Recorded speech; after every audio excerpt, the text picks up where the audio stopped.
Selamat berjumpa kembali dalam channel YouTube PT Timbar Jaya. Setelah beberapa saat yang lalu kita sama-sama belajar kriptografi secara teori, maka pada kesempatan ini kita akan sama-sama belajar kriptografi menggunakan programming language Python, dan kita akan memakai library PyCryptodome sebagai library untuk kita mencoba-coba belajar kriptografi. Pada kesempatan episode kali ini, kita hanya fokus ke satu algoritma saja, yaitu algoritma triple dash. Kenapa algoritma ini dipilih? Karena algoritma ini cukup populer, meskipun sekarang sudah mulai ditinggalkan karena sudah ada algoritma kriptografi yang lebih aman. Tapi algoritma triple dash ini bisa membimbing kita untuk mengerti lebih dalam tentang kriptografi karena panjang key-nya tidak terlalu panjang dan juga message per bloknya juga tidak terlalu panjang. Jadi kita lebih mudah belajar dan menganalisa bagaimana kriptografi itu bekerja dalam algoritma triple dash. Mari kita saksikan detail setiap langkah-langkah yang akan kita pelajari. Oke, kita akan mulai. Kita akan panggil software Python, PY. Sekarang saya menggunakan Python 3.8.5. Saya sarankan kita memakai Python versi 3 ke atas, karena Python versi 2 sudah end of life ya. Dan saya memakai library PyCryptodome. Kalau teman-teman belum menginstalnya, bisa menginstalnya dengan cara memakai pip install PyCryptodome. Ya, kebetulan saya sudah menginstal dan sudah ada di library saya. Jadi kita bisa sama-sama langsung belajar menggunakannya. Oke, yang pertama kita akan sama-sama belajar bagaimana mengenerate sebuah key secara random. Kalau dalam algoritma dash, kita biasanya memakai key-nya panjangnya 8 byte. Kalau algoritma triple dash, kita bisa memilih antara 16 byte dan 24 byte. Pada kali ini kita akan coba mengenerate key sepanjang 16 byte. Oke, ini contoh cara mengenerate random key dalam bentuk bytes sepanjang 16 byte. Jadi kita import dahulu fungsinya get random bytes dari library PyCryptodome. Kemudian kita jalankan fungsinya get random bytes dalam kurung 16, artinya ini 16 byte. Kalau kita lihat hasil keluarannya seperti ini. Ini adalah campuran antara kode ASCII dan hexadesimal. Kalau kita lihat di sini byte, kemudian R, ini adalah 1 byte dari kode ASCII. Kode ASCII R itu berapa dalam bentuk hexadesimalnya, kita bisa translate. Kemudian kalau ada slice X, berarti di 2 digit belakangnya, ini adalah bukan kode ASCII, tapi hexadesimal dari bytes-nya. Dalam hal ini F5. Jadi 1 bytes yang kedua adalah F5, tadi 1 bytes yang pertama ASCII-nya R, kemudian slice X lagi A4, ini berarti kode hexadesimal A4, kemudian I, karena nggak ada slice X, berarti ini adalah kode ASCII kembali, kode ASCII dari I kecil, ada nilainya dalam hexadesimal, dan seterusnya sampai ini semuanya panjangnya 16 bytes. Kalau kita mau mengenerate key untuk dash, single dash, misalnya panjangnya adalah 8 byte, maka ini kita kasih 8. Ya, ini contoh kita mengenerate key random untuk single dash. Yang atas untuk triple dash yang double length key.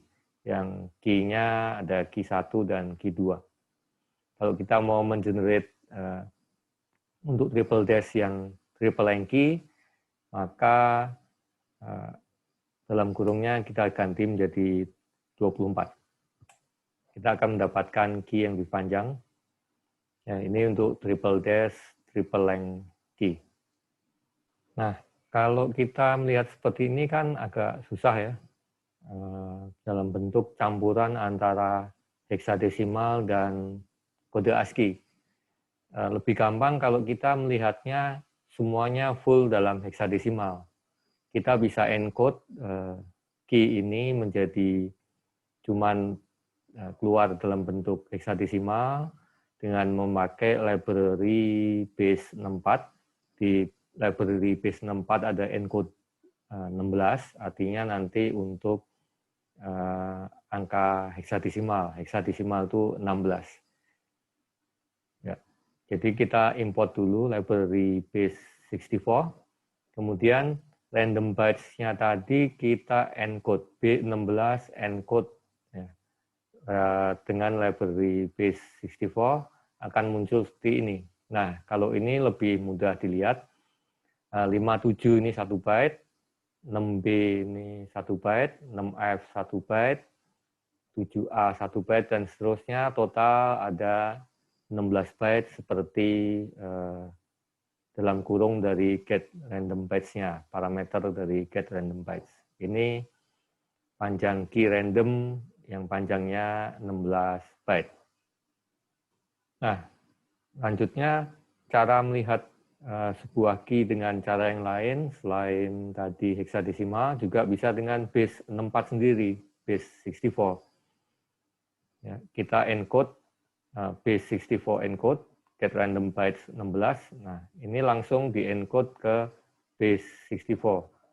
Jadi kalau base 64 kita ingat bahwa karakternya adalah dari alfabet A sampai Z huruf besar, kemudian alfabet A sampai Z huruf kecil, kemudian ditambah angka 0, 1 sampai 9, kemudian dengan karakter slice dan plus. Kemudian kalau ada sisa di padding itu pakai karakter nanti sama dengan. Kalau mau belajar lebih lanjut bisa lihat video yang sebelumnya.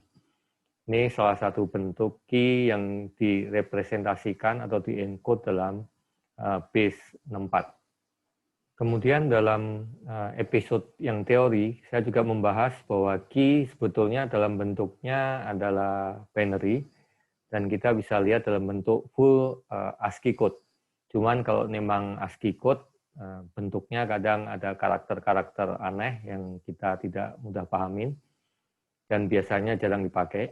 Tapi kalau kita mau melihat seperti apa bentuknya, kita bisa save key tersebut dalam sebuah file, kemudian kita bisa lihat file tersebut dengan cara type, nama filenya akan muncul semuanya di encoding dalam ASCII. Ya, jadi saya get random bytes, saya simpan key-nya dalam nama filenya key16.bin binary. Kalau saya generate 16 byte, maka di sini panjangnya adalah 16 byte ya, 16. Kemudian kalau saya type dalam command prompt, maka munculnya seperti ini. Ini karakter-karakter yang kita tidak pahamin. Ya. Jadi kita sudah lihat tadi key dalam bentuk campuran antara heksadesimal dan ASCII, kode ASCII, kemudian full heksadesimal, kemudian ini base 64, dan yang paling terakhir adalah kalau full dalam ASCII. Ya, itu tadi bagaimana mengenerate key secara random. Tapi kadang kita juga perlu membuat key dengan cara kita tetapkan, bukan secara random. Nah, kalau dengan metode ini kita harus hati-hati. Kita harus memastikan bahwa key yang kita buat tadi panjangnya sesuai dengan key untuk algoritma tersebut. Misalnya untuk dash ya berarti 8 byte, kalau triple dash bisa 16 atau 24 byte. Kita lihat contoh seperti ini. Ya, kalau saya mendefinisikan sebuah key sebagai halo, spasi, word, tanda seru, tanda pagar 1, 2, 3. Kalau kita hitung ini 16 byte. Jadi H itu 1 byte, A 1 byte, ini kode ASCII ya. Jadi 1, 2, 3, 4, 5, halo, 5, spasi 6, word ini ada 5, berarti 11 ya, 6 tambah 5, 11. Tanda seru, tanda pagar, 12, 13, 1, 2, 3, berarti 14, 15, 16. Ini 16 byte. Ya, kalau kita bentuk dalam heksadesimal, bentuknya seperti ini. Kita encoding base 16, heksadesimal, jadi 68, 61, 6C, dan seterusnya. Kemudian kalau key ini kita representasikan, kita encoding dalam bentuk base 64, maka bentuknya seperti ini. A, G besar, F besar, dan seterusnya. Dan kalau kita save ke dalam sebuah file, kemudian kita lihat filenya panjangnya 16 byte. Dan kalau kita type, maka ya munculnya kode ASCII, halo, spasi, word, tanda seru, pagar, 1, 2, 3. 0 ini di sini adalah end of file. Ya. Jadi sebetulnya cuma halo sampai 3.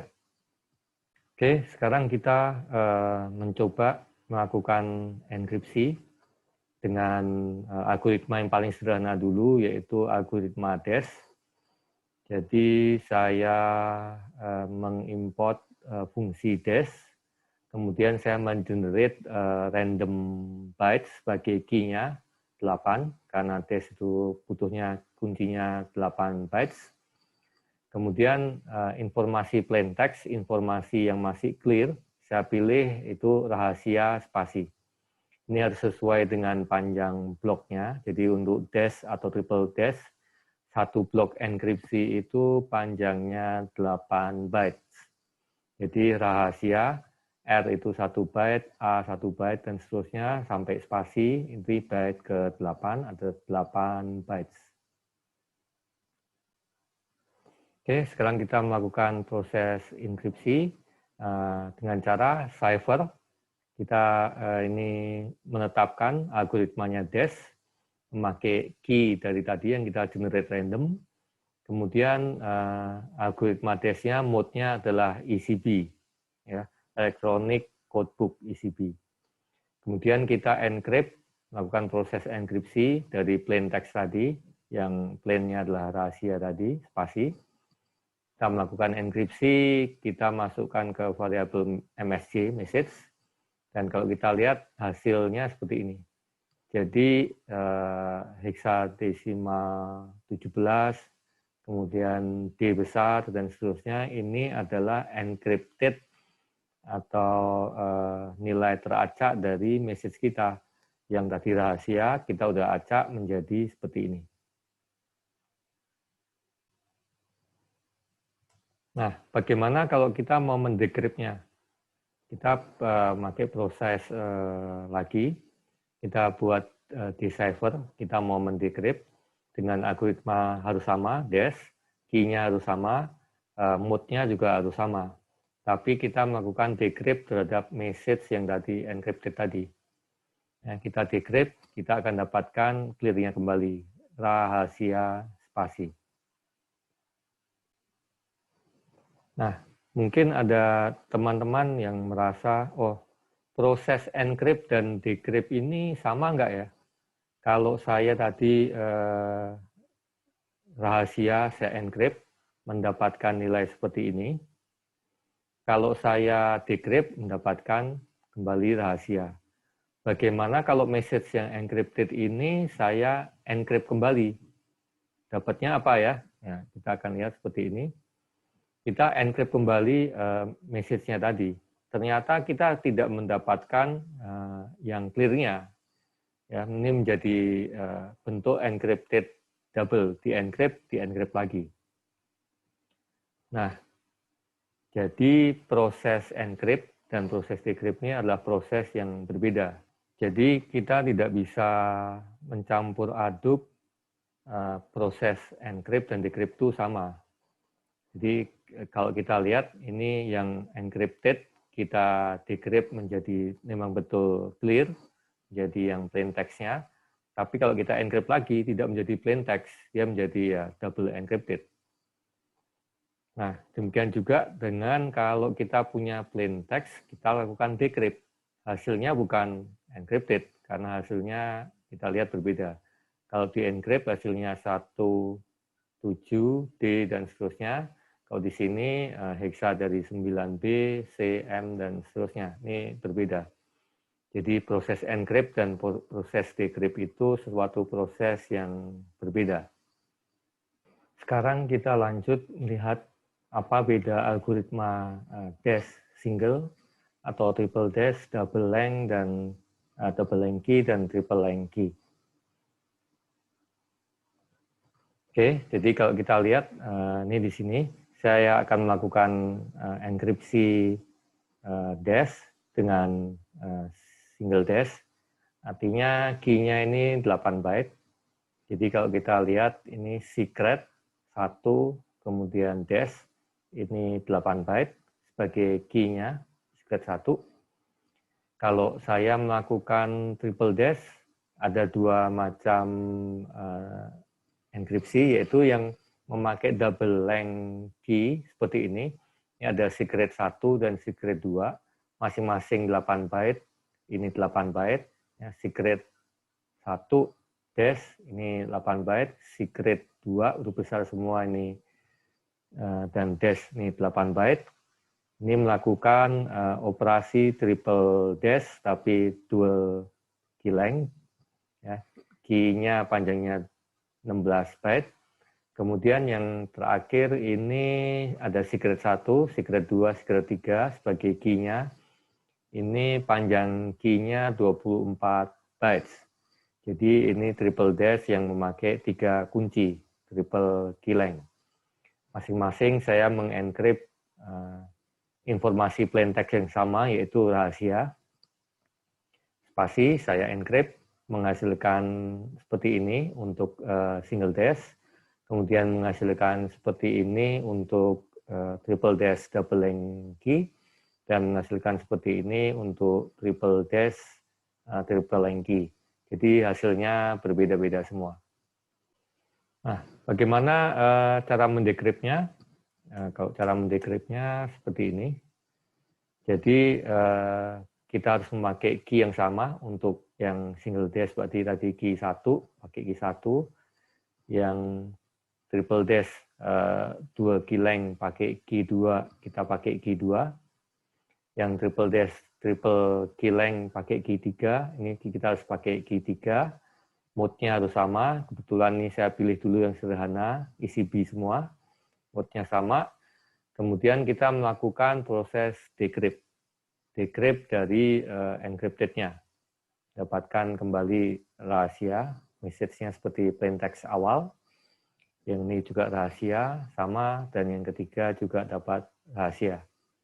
Jadi kita sudah belajar bagaimana mengencrypt dan mendecrypt menggunakan single dash maupun triple dash, baik yang dual key length maupun triple key length.